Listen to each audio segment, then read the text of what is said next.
Hello guys, দেখেন আমাদের এলাকার কি অবস্থা। আমরা থাকি ঢাকা, বাংলাদেশের রামপুরে অবস্থিত আমাদের এলাকাটা, কুঞ্জবন এলাকা। দেখেন, সামান্য আধা ঘন্টার বৃষ্টিতে পুরো এলাকা ডুবে ছারখার হয়ে গেছে। অবস্থাটা খুবই খারাপ, পানি আর পানি, পুরো এলাকা ডুবে অবস্থা খারাপ। রিক্সা, গাড়ি ঘোড়া সব কিছু ডুবে গিয়েছে। এখন দেখতে পাচ্ছেন গাড়ি ঘোড়া কীভাবে পানির উপর দিয়ে চলছে আর ঢেউ সমুদ্রের মতো ভাসতেছে।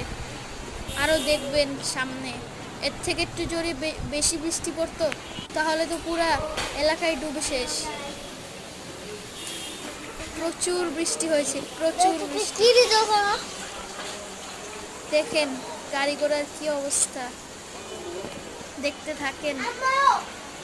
এত পানি, এত পানি, দোকানপাট সব ভর্তি।